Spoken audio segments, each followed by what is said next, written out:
Awesome, awesome. So we're gonna have an interview with Eddie Johnny. What do you do for work? My current role is senior quality coordinator. I work for Commuter Australia. I've been with them probably about 2 years now, but I've been in the industry for about, close to 12, maybe 13 years. Yeah, so I've got a civil engineering background. So when you say civil engineering, are we talking? Because I guess that spectrum's pretty wide. Specifically, Civil engineering is kind of like, it's super broad. I mean, it covers anywhere from concrete to like roads to bridges to tunnels to like dams, even like drainage, underground drainage pipes. But currently I'm working in the tunnel space. So the Sydney Metro West, we're currently tunneling underneath Parramatta, so that's quite interesting. And it's just the civil engineering kind of degree has taken me to like places that I don't think I've ever even envisioned being in. Like I would never have thought that I'd be in a tunnel space. I started as a graduate working for a concrete supplier, Wholesome. I think everyone here knows who Wholesome is. So I started in that space, and to be honest, man, like I didn't actually want to be an engineer. Like it wasn't one of my dreams. Like I think growing up, a lot of my focus was like business or architecture, or like at one point I thought I was going to be a doctor, but I mean to get there, you kind of like reality kind of hits me in the face and just be like, you need to actually study to get there. So I don't think my marks were good enough to get to any of those degrees. But man, God has other plans. So I actually got into engineering through the second round of uni, like applications through one of my best mates, Kevin. So if you're watching this, shout out to you. Thanks, man. God used you to get me in this field. Yeah, that's yeah. Sorry, I'm sort of like blabbing on. so 12 years you've been in this field, Yeah. and I've known you for a long time, and I know that you're very passionate about what you do, and I love it. There's actually been a lot of instances where we've actually driven together in these tunnels. Shout out to the North Connects. Yeah, shout out to what's the one going towards Anzac Bridge. Yeah, We've driven to the I wasn't involved in that, but it's cool. yeah. Yeah. But one of the things I love about you is that you're pretty passionate about this field. Actually, let's go there first. Would you say you are still passionate as you were 12 years ago when you started? That's a really good question. I mean, we can go really deep here, but let's just keep it a bit shallow. Yeah. Okay. The passion, like I said, man, like I never wanted to be an engineer. I didn't even know what an engineer was or is. Like growing up, like my dad's an electrical engineer, but he never actually practiced it. He went straight into management, and then he sort of like took the finance route. So I never actually got to ask him what an engineer does. But to answer your question, did I have passion for engineering? Probably not. Like when I was studying engineering, I didn't actually know what it was until like maybe the last year of uni, when it finally sort of like, oh, that's what an engineer does, like, and then even when I graduated, like I was just like, what am I doing? Like that, I mean, the passion is quite a strong word. I mean, it's a hard one to answer. I mean, there's aspects of my job where I am passionate about, but then other aspects it's just like this is pointless. do you know what I mean? Yeah. Do you know what I mean? So it's like overall, I would say passion, yes, to a certain point, but I wouldn't say I'm deeply passionate about what I do. I think it's just more like, it's the grace of God that kind of like led me here. So I'm just living day by day, man. But every job has its pressure points and obviously has its big demands, high risk. Yeah. So I guess my question to you, Eddie, and it'll give us a lot of insight into quite on what you deal with. How do you deal with pressure on such a large scale? Because what you do is pretty big. You are literally responsible for the changing face of Sydney. A little road that's just leading into a post office. Like, these are big projects. So I think, no pressure. But how do you deal with the pressure? How do you deal with, like, how do you get to sleep at night, like knowing that there's all this going on and that you've got bigger tables with bigger bosses that sit behind them to meet quotas? How do you navigate the high pressure game? I think you've sort of touched a little bit on what pressure is at the start when you're asking me a question. Like, the feeling of pressure is quite relative. It all depends on how you sort of look at it, and I guess your capacity of doing things. I'm not saying I've got a massive capacity straight off the bat. I mean, like, I kind of developed that resilience over time. Like what they say, like the pressure when you're in the pressure cooker, like you either what's the word, like fight or flight? Fight or flight. Yeah. So like you've got two choices. You either go down or go up, or you come off it from the pressure better off. Yeah. I guess my upbringing sort of helped me sort of look at the second option. Like when pressure comes, you don't let it keep you down. Yeah. So how I deal with pressure is more in the sense of I don't try to sort of think about it too much, if you know what I mean. Like, because if you overthink something, you make it bigger than it actually is. Yeah.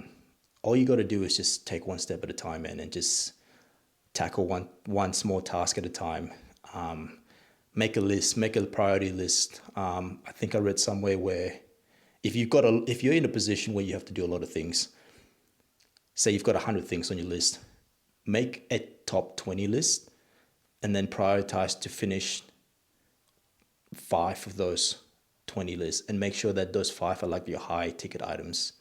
And if you get to do 5 out of those 20, you can go home sleeping, like at ease. You don't have to like worry about what's happening the next day, because the other 15, obviously, based on your prioritizing, you don't feel like it's not the big deal, even though it is. Yeah. But the other 5 takes precedence. You know what I mean? Yeah. But to sort of how I deal with pressure, I mean, when I first started, I definitely did not deal with this pressure very well, because it's a completely different ball game. It's more like you're green, you're fresh off uni, like you weren't exposed to any of this kind of environment, like people yelling at you, project managers like demanding this while asking you to do that. Like you just find like you don't have the time of day to do anything, and on top of that, you're still learning how to do your job. So like put those two together, like you're getting pulled in 2 different directions, and you have to actually go in those 2 directions at the same time, which is impossible. Jeez. So over time, I kind of sort of built that resilience and learned how to prioritize and learn to not let everything affect me. Because if you get down on one of the things that you fail to do, you'll never get through the end of the day, let alone the week, and it's a long week. So I guess that's how I deal with pressure. And obviously I'm trying to intertwine this with men's health. Yeah. How do you stay on top of an 8-hour day, or sometimes 10 or 12 hours? I'd imagine there'd be long hours. Yeah, it would have to be long hours. Yeah. So how do you stay spriteful? How do you stay on top of your game? How do you stay, flexible constantly? Like, what's one thing as an engineer, Eddie, that you find really helps you? Learn to accept that you can't do everything. You cannot do everything, and not everyone can do that. And also learn to trust others, build that rapport with others, and learn to trust others, and actually ask for help. A lot of guys in my position, they don't like asking for help, and if they do, they ask it last minute, so it doesn't give me much of an opportunity to help them out. So like if you need help, ask early, but also you got to ask the right people. So you got to have that wisdom to ask the right people, ask the right questions, and have the right timing to ask those questions. Yeah. And also just have the humility to accept that you can't do everything on your own. You can't carry everything yourself. You know what I mean? Like, you have a team there for a reason. If you've got the opportunity to build the team yourself, go for it. Yeah. But a lot of the times the teams are given to you the way they are, and you just need to learn with the different personalities, learn to work with the different capabilities, learn, you know what I mean? Like, just have that. A lot of these things they don't teach you at uni, man. Like learning to work with people, you know what I mean? Like living with people, like different personalities. Like, they don't teach that in uni. So yeah, I hope that answers your question, man. Absolutely spot on. Because there's so much I could unpack right there. You're talking about personalities, the culture.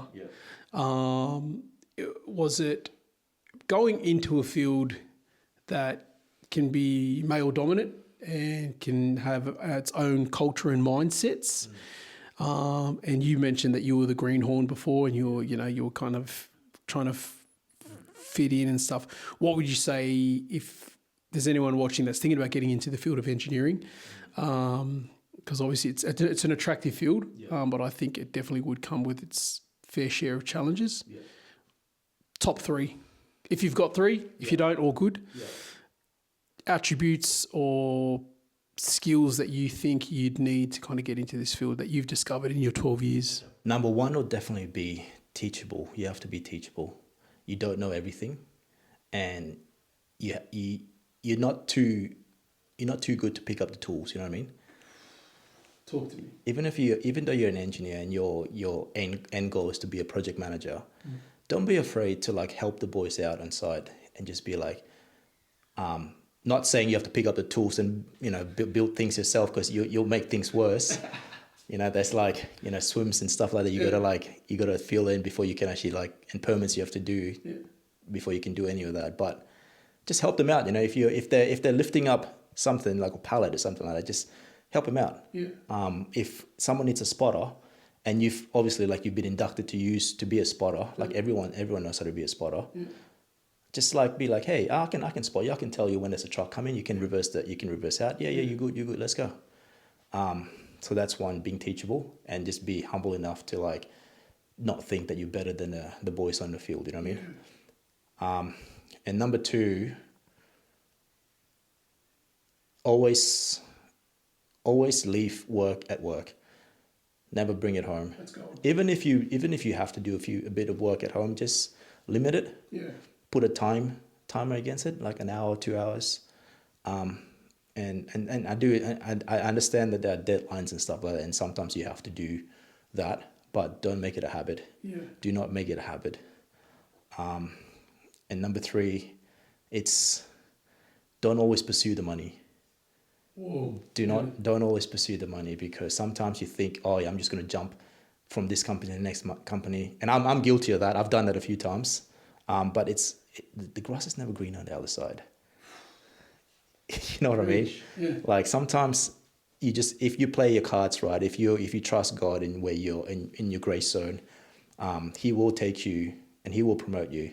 You know what I mean? But if you're seeking your own promotion and you want to try to get ahead of people, and it's all about me, I'm gonna be a project manager in 4 years, that you will burn bridges. Yeah. You'll burn out, and you definitely will leave a really bad impression of the people that you've burnt along the way. So yeah, you may reach your goal that you've aspired to, but your true colors have been shown. You know what I mean? Yeah. And people will be and people talk in this industry. Dude, it's been good. Hopefully, it's definitely helping. You're loading up a lot of our viewers. So I'm hoping that a lot of people are taking a lot out of this. Right. Leave comments if you have been. Shout out to Eddie and the boys. Subscribe. Yeah. Subscribe. What's the name of the company again? Gamudo. There it is. Shout out to the boys. There's this question I did want to ask you, and I think you kind of had a hint when I sent you the questions today. But it was at every point, I think every man does this, is they sit in the car before they actually get out and get on the tools, so to speak, or walk into the warehouse or walk into the office. There's like a 5-minute gap between when the engine's turned off and before they actually enter into the office space, the workspace. But every man sits in his car, takes the keys out of the ignition, and we just think, okay, like I'm about to take on my day. Some guys breathe, some guys think to themselves, okay, another day at the office, far out, I have to get through this.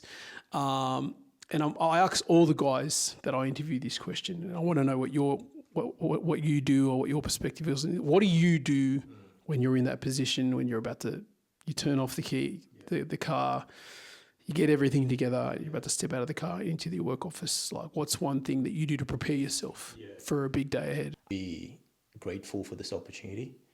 Like, it's not like, I'm just listening to you being in awe of all the construction sites that you drive past, and it's like, it's so refreshing to hear that, because I'm in there and I don't sometimes see that or have that awe, you know what I mean? Like, it's just another day. It's just familiar surrounding. Like, you take it all for granted. But I think one thing that sort of helps me prepare my mindset and just prepare my posture and my position is just to be grateful at the start of the day. This is way before I even like jump in the shower or whatever. Like, when you wake up, just be grateful, man. Grateful and be thankful as well, just for all the opportunities that you've got, because a lot of people would like die to be in the position that I'm in, and I know that now. But before, this is going back when I first started. Before, I wanted to quit. I couldn't handle the pressure. I was dealing with too many things at the same time. I was doing pretty much all the stuff that I said before. I was doing the opposite of that. And only when I went through that I knew, oh no, that's the wrong way to do it. And sometimes you learn lessons in life through that way, like the hard way. And I wasn't grateful. Like, I didn't sort of have a safe, I guess, distance between work and personal life. Like, everything is work, because I'm just so driven to get to the goal, and I just forget the actual journey, you know what I mean? You do get lost in that a little bit in this career, and in any career really. Like, you get lost in trying to achieve the goal that you set out, that you forget the journey and just being present. Biggest lesson you've learnt? The biggest lesson probably is my expectation and how quickly you progress. You never rise up as quick as what you anticipated. And sometimes if you move up too fast, you miss all the lessons that you could have learned when you were down in the bottom, and you kind of like, you need to understand it when you're in a higher up position, and you're just like, oh man, I should have spent more time like learning when I'm down there. Like, at the bottom, like I missed that opportunity. Now I have to like learn that and also do my job. It's just, you know what I mean? So like, that would probably be the biggest lesson. Like, don't try to like move up too quickly. All good. Eddie, thanks a lot, man. It's been awesome. I appreciate you, bro. Appreciate it. Keep changing our city, because I love it, and I love the work that you guys are doing. But thank you for sharing your gold with us and your pearls of wisdom. And we're hoping that it does help men out there, and obviously understand that everybody goes through what we go through. But I think sometimes men are the unspoken heroes, but it's really cool to see that you're out there on the front line. Thanks a lot, bro.